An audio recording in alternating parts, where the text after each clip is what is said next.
มีเจ้าภาพเจ้าสถานเนาะคือในคำแสงจะทำนิดอยู่ใช่อยู่เมืองนอกบ่อยู่ประเทศออสเตรเลียอยู่ประเทศออสเตรเลียเนาะผมมาเราเรียนเนาะโดยเสา12เสาเนี่ยเนาะดูจะไม่ยังเอาการไกลคุยให้จ่ายที่ให้จ่ายอยู่ตามรายการแม่12เสาเลยเนาะหยุดเลยรอมาเราสั่งเลยที่ไรครับผมเราใช้ก็ไม่ได้เลยครับตัวที่ใช้โบเราใช้ก็โบหันจะใช้การเข้าตัวรถก็จะมีโอกาสนะครับ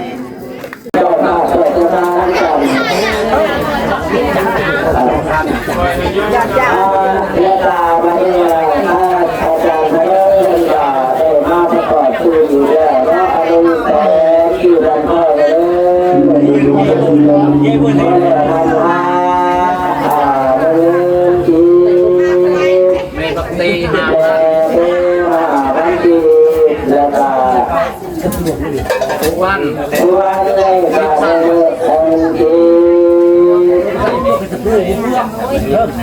แย่ทำแส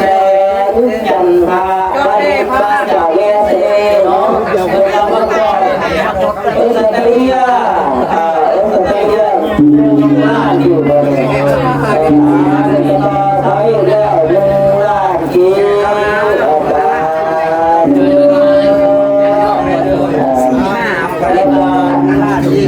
เพิ่นว่า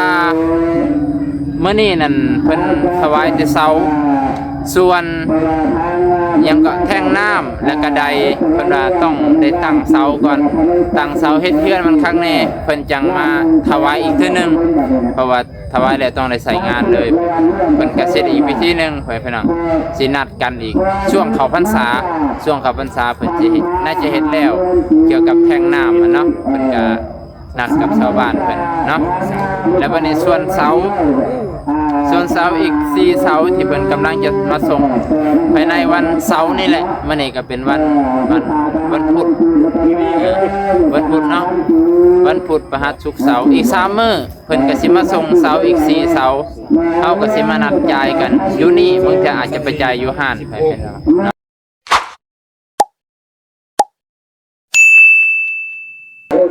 สบายดีพี่น้องสุคนสวัสดีเด้อพี่น้องไทยเนาะมื้อนี้วันที่10เดือนมิถุนายนวันที่10กะบ่นมมาใส่บาตรพี่น้องใส่บาตรญาติน้ำส่วนเก่าเช่นเคยหลังจากเมื่อวานนี้ตอนค่ำตอนแรกก็ได้มาร่วมเฮ็ดพิธีน้ำเพิ่นให้พี่น้องตอนเย็นวันนี้เนาะมื้อนี้ก็เลยมาใส่บาตรในช่วงเช้าหลังจากที่กินแล้วบ่น้องก็รีบมาฝ่าวมาย่านบ่ทันไปพี่น้องอากาศฝนตกถามว่าฝนตกบ่พี่น้องฝนคือสิตกไปพี่น้องมืดไปเลยตามพยากรณ์อากาศ70%ฝนตกไปพี่น้องเพิ่นว่ามื้อนี้ฝนสิมาเพราะว่าพยากรณ์อากาศบอก70%เนาะนี่แหละบรรยากาศตอนเช้าอันนี้แค่บ้านเดียวได้พี่น้องที่เพิ่นมาเฮ็ดบุญบ้านเดียวก็คือบ่แม่นหลายบ้านที่เพิ่นมารวมมันก็เลยแบบว่าบ่หลายปกติหลายบ้านเขาเจ้ามารวมโอ้คนนี่เต็มพี่น้องทั้งถึงแน่อันนี้ทั้งลุมปกติทั้งลุมก็หลายอันนี้มันอาศัยบ้านเดียวช่วงนี้ก็ต่างคนลงไห้ลงหน้าลงกาลงสวนพี่น้องมันก็เลยแบบคนกับบ่หลายปานใดปกติ3บ้าน4บ้านคนเต็มมาเลยทั้งลมแล้วก็กลางเต็นท์พร้อมเนาะมื้อนี้เพิ่นบ่ได้กลางเพราะว่าเพิ่นคิดว่าน่าจะเฮ็ดแต่บ้านเดียวเพราะว่าบุญรักบ้านก็จะเอาแต่บ้านนี้พี่น้องเนาะบ่น้องก็มารวมน้ำเพิ่นบ้านญาติพี่น้องเพิ่นก็บอกเราเข้าบุญเบิดเนาะเอาพี่น้องบ่น้องก็สิบรรยายเพียงเท่านี้ก่อนเพราะว่าเพิ่นก็ประกาศรายชื่อผู้ที่บริจาคนำ ผู้ที่ทำบุญอุทิศส่วนบุญส่วนกุศลไปให้ผู้ที่ล่วงลับไปให้เนาะเดี๋ยวบ่น้องก็สิขึ้นไปทางเทิงเด้อพี่น้องขึ้นไปทางเทิงน้ำเพิ่นหลังจากนั้นก็สิรวมถวายเสาถวายเสาบ่น้องก็เป็นตัวแทนแม่เพิ่นแม่คำแสนจันทบัณฑิตจากประเทศออสเตรเลียเพิ่นก็ให้เป็นตัวแทนต่างหน้าว่าซั่นเด้อเนาะรวมทั้งเบิด12เสา12เสาบ่น้องก็มาเป็นตั้งหน้าเจ้าภาพเพิ่นนำไปพี่น้องเดี๋ยวสิขึ้นไปทางเทิงบรรยากาศตอนนี้เวลาก็ประมาณ 6:40 คนก็คึกคืนมาเรื่อยๆพี่น้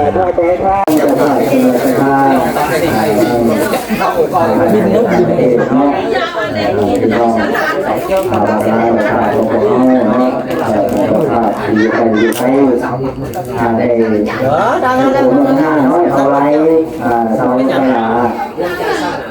มีเจ้าภาพเจ้าสถานเนาะคือในคำแสนจันทบัณฑิต อยู่ใช่อยู่เมืองนอกบ่เลย อยู่ประเทศออสเตรเลีย อยู่ประเทศออสเตรเลียเนาะผมมาเราเรียนเนาะจะมีเสา12เสาเนาะดู ได้แล้วจะไม่ยังโอกาสไปให้จ่ายที่ให้จ่ายอยู่ตามรายการแม่ 12เสาเนาะส่วนหยุดเลยที่รายการร่วมสปอร์ตบ้านเนาะ4เสาทางบ้านเนาะบ้านเนี่ยร่วมจากการเก็บบุญอีกกับ4เสาเป็นละ แต่ก็แม่ทำเป็นอีกเนาะทำเจ้าภาพเป็นทางบ้านทำภาพ เป็นละ แล้วมึงเอาเองเอาว่าเด็กคนจะเป็นคนผมทำน้ำสู้เนาะทำพี่น้องเอาไปทางภายในทางประเทศคดีได้ศึกษาที่จะได้สบายมื้อนี้เนาะอ่านจบไปแล้วเนาะการกับความคิดความใจก็จะเป็นคนกุศลเอาตัวนี้ร่วมเนาะอยู่ใครก็ดีปรารถนาที่ไหนก็คอยได้เป็นโชคเป็นที่ใดก็ได้เข้ามาปรารถนาดูแลสุขภาพมนุษย์ทุกคนขอพาโมตัสสะภะคะวะโตอะระหะโตสัมมาสัมพุทธัสสะ สาธุนะโมตัสสะภะคะวะโตธัมมาตุนังสังฆะตุนังพุทโธเมนะโสธัมโมเมนะโสสังโฆเมนะโสโลการัตนะไตยังธัมมารัตนะไตยังสังฆารัตนะไตยังสุขินังวัฏเมธานังทานังเมปริสุทธังอาสาวะกายาวหังพานังปรมังสุขังนิพพานะปัจโยโหตุสาธุมาสมิพานิอิมานิตานิจิปตานิตาปาลุภาปัจนานิฐานาปัจนานิสาปริวรานิภิกขุสังฆัสสะปฏิคันหาตุอัมหากังเจวะมาตาปิตุอาทินันจะยะตาทิฆารตังหิตายะสุขายะตาแต่อภิสงฆ์เจริญขอหน่อยทั้งหลายอามีมุลสัทธาพี่น้องร่างกายหลวงพ่าตลอดถึงพี่น้องกลางเนื้อกลางไตกลางทางตลอดถึงพี่น้องที่อยู่ใกล้อยู่ไกลภายในและต่างประเทศซึ่งได้น้อมนำมาทหารเขาบุญบาทเสาต้นสลัดพืชของอาภาบูชาและเครื่องที่เป็นบริวารทั้งหลายเหล่านี้ขอพระหน่อยทั้งหลายขอน้อมถวายให้แก่พระภิกษุสงฆ์ขอพระภิกษุสงฆ์จงรับแล้ว แล้วเพื่อประโยชน์แต่ความสุขความเจริญขอคณะทั้งหลายทั้งสารนี้และศาสนาขอทุกคนทุกคนทุกตนขอเถิดที่ประการนี้ขอขน้อยขออุทิศส่วนบุญกุศลนี้ให้มาไปถึงดวงวิญญาณคนทั้งหลายไม่มีพ่อแม่ปู่ย่าตานายบุตรสามีภรรยาทั้งหลายตลอดถึงให้สักรับบุญจากคุณเจ้าทานนางน้อยธรณีผู้ปกรักษาดินในอยู่ในสถานบ้านเมืองของโมกขน้อยนี้ก็จะมาหับเอาส่วนบุญส่วนกุศลที่พวกข้าทั้งหลายได้อุทิศให้ในเวลาวันนี้เมื่อทำตนในกระทำเองถ้าว่าให้เราแล้วถ้าว่าทุกข์ขอให้พ้นจากทุกข์ถ้าพ้นทุกข์แล้วขอมีความสุขยิ่งขึ้นไปต่อเท่าต่อสู่พระนิพพานให้เราประทานให้จะมาบนหน้านั่งก่อพระเอิญที่ประการนี้พวกน้อยขอทุกทิ้งคนทางที่กล่าวไปนั้นขอจงกระทอยจอดรับให้เทมุขคนอกทั้งหลายหมดทุกคนทุกคนที่ตนรักที่ยินเป็นทุกข์มันมีที่สุขสมบูรณ์ทุกทุกท่านทุกคนทุกคนด้วยเอิญสาธุสาธุ สาธุสาธุสาธุนะโมทามิ เอาเองต้นอาเองไปย่อเสาให้อ้อมว่าย่อเสาให้อ้อมตลาดตาม สาธุ แม่บอกต้องไปแบกเสาแห่ออกตลาดแต่กับเปลี่ยนเรื่องบริสุทธิ์ยอมเลยมันซาสะพอดทางต่อไปมันจะถ่ายจะอ่านพัฒนาอยากทำประหยัดเสาในเด้อนี่นะบอกเย็นครูบาอาจารย์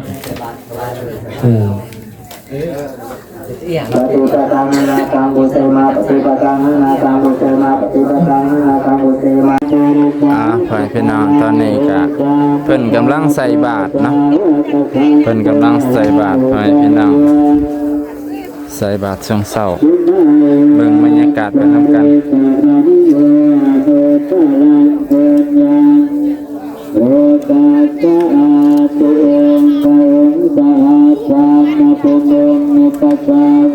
ส่วนหลายจะคนในบ้านนี่แหละพี่น้องที่มาใส่บาตรเพราะว่าเป็นบุญบ้านบุญประจำบ้านก็เลยมีแต่คนในบ้านบ่มีบ้านอื่นมานี่ก็มีน้อย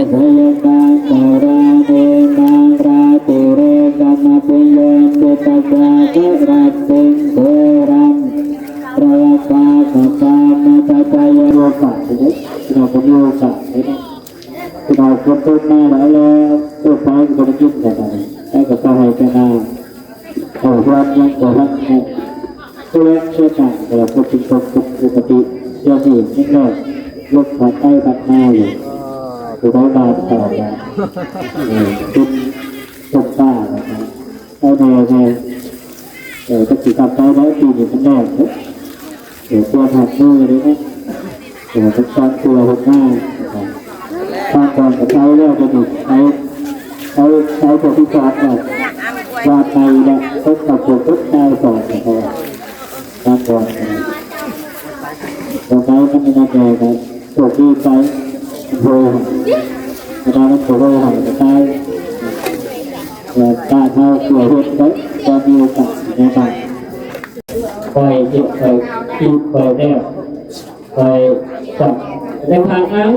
กันข้าวอยู่ในทางนาเบะแม่บอกตัวขึ้นเรียบเลยตาหัวแปลงดังหัวแปลงหูเล่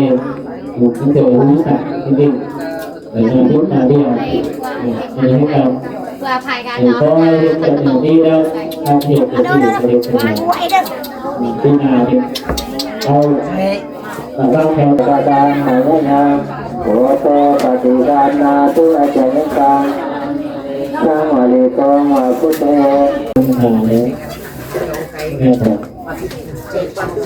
ที่เราเนี่ยก็หาเลยเอาเรื่องจริงนี่เราได้พระแปดอยากราโทมันจะรู้ก็ตา เอาเรื่องนี้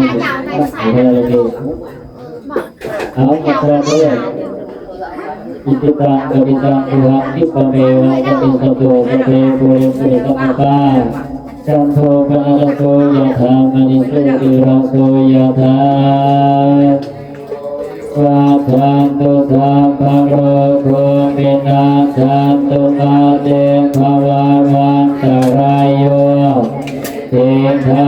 ยุโตภวะอภิวาทนาสิเอสเนจังโอทะปัจจายิโน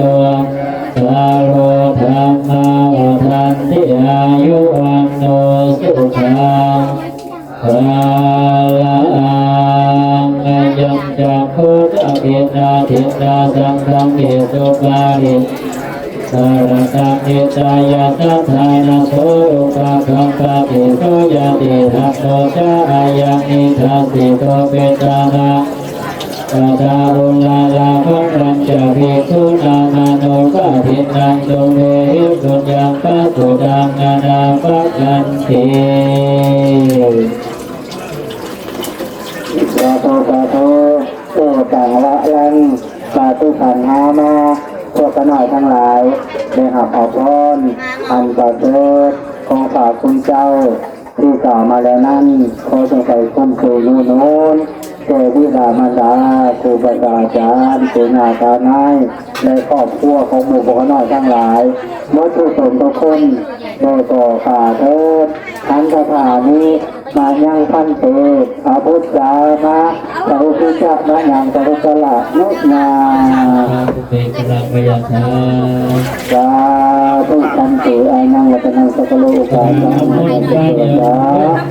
อายันละมุขะปฏิปันธ์สังฆโลมา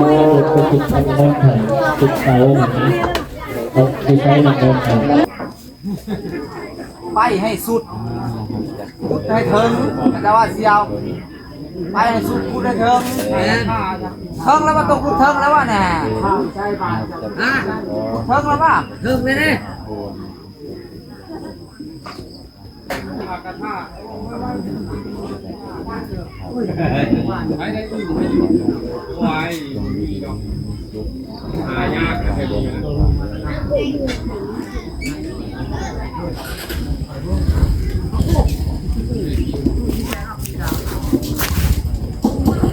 ไปพี่น้องตอนนี้บ่น้องก็สิได้ไปต่อยอดโดยเงินแม่เพิ่นเนาะ1 ล้านกีบแล้วก็บ่น้องอีก100,000กีบ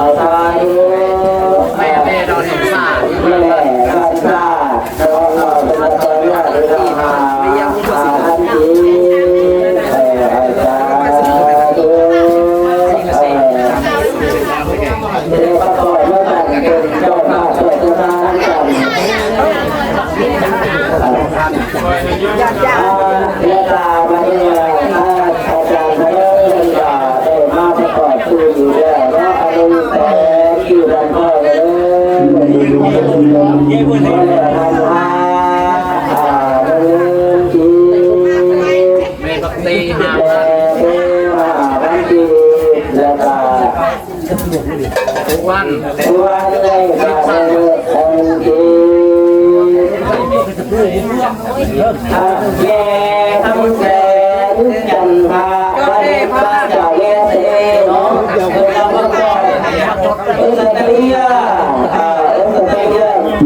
น้าอยู่บนไทยแล้ว1 ล้านกี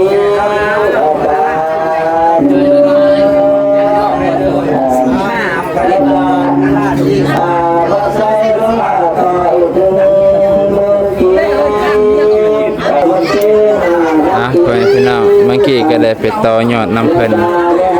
คนละเล็กคนละหน่อยตอนนี้เพิ่นกำลังรวบรวมกันต่อยอดเพื่อจะได้ไปใส่หนีติดข้างไว้คาเสานั่นแหละพี่น้อง เพิ่นก็เลยรวมกันต่อยอดคนละน้อยคนละเล็กคนละน้อยแหละพี่น้องเนาะส่วนครูบาอาจารย์เพิ่นก็บางสันเขาเฮาก็สิได้จบเพียงเท่านี้ก่อนพี่น้องนี่แหละบรรยากาศศาลาของวัดดอนศาสตร์เพิ่นก็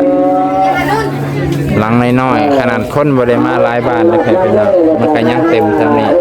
ถ้าคนมาหลายบ้านแฮงเต็มกว่านี้ขนาดซ้ำนี่ก็ยังนั่งทางลมก็ยังมีพี่น้องเนาะนั่งอยู่ตรงกลางเห็นบ่พี่น้องบ้านนี้ก็ถือว่าสามัคคีกันดีเด้อพี่น้องการเฮ็ดบุญเฮ็ดทานเพิ่นก็บ่ได้น้อยหน้าแต่ว่ากำลังทรัพย์กำลังเงินเพิ่น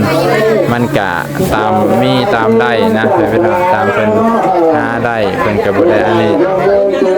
เนาะไปบ้านน้องก็สิเพียงเท่านี้ก่อนโอเคพี่น้องกำลังจากที่เฮาก็ได้เฮ็ดพิธีถวายเสาแล้วตักบาตรยาน้ำก็แล้วแล้วก็รวมเพิ่นต่อยอดที่ว่าเพิ่นข้างสำระค่าเสานั่นแหละอยู่ห้านเพิ่นเนาะ3 ล้านกว่ากีบก็ได้ต่อยอดเอาเงินที่เพิ่นฝากมานั่นแหละ1 ล้านกีบเพิ่นฝากให้ทำบุญรวมน้ำ1 ล้านกีบเนาะก็ได้ต่อยอดเสร็จเรียบร้อยตอนนี้ก็จะได้จบพิธีแล้วพี่น้องจบพิธีในการเฮ็ดบุญของมื้อนี้ตั้งแต่เมื่อวานนี้พี่น้องตอนแรกเมื่อวานนี่สูตรพุทธิธรรมมงคลถวายทานเนาะแล้ววันนี้ก็เลยมาตักบาตรญาติน้ำพี่น้องเพิ่นว่ามื้อนี้นั่นเพิ่นถวายแต่เสาส่วนยังก็แท่งน้ำและกระไดเพิ่นว่าต้องได้ตั้งเสาก่อนตั้งเสาเฮ็ดเฮือนมันข้างแน่เพิ่นจังมาถวายอีกเทื่อนึงเพราะว่าถวายแล้วต้องได้ใส่งานเลยเพิ่นก็เสร็จอีกพิธีนึงพี่น้องสินัดกันอีกช่วงเข้าพรรษาเพิ่นสิน่าจะเฮ็ดแล้วเกี่ยวกับแท่งน้ำเนาะเพิ่นก็นัดกับชาวบ้านเพิ่นเนาะแล้วบัดนี้ส่วนเสาอีก4เสาที่เพิ่นกำลังจะมาส่งภายในวันเสาร์นี่แหละมื้อนี้ก็เป็นวันพุธเนาะวันพุธพฤหัสศุกร์เสาร์อีก3มื้อเพิ่นก็สิมาส่งเสาอีก4เสาเฮาก็สิมานัดจ่ายกันอยู่นี่บางทีอาจจะไปจ่ายอยู่ห้านให้เพิ่นเนาะพอดีครบ25เสาให้เพิ่นเนาะแต่อยู่นี่หัน21เสา21เสายังเหลืออยู่พุ่นนั่น21 22 23 24 25ยังเหลืออยู่หัน4เสา4เสาแม่เพิ่นก็เป็นเจ้าภาพทั้งเบิด12เสาเนาะรวมราคากันเกือบ 20,000 กว่าประมาณนี้แหละพี่น้องจะได้ก็ขอบใจขอบคุณที่รับชมและติดตามให้กำลังใจกันโดยตลอดวันนี้ขอจบคำว่าสบายดีสวัสดี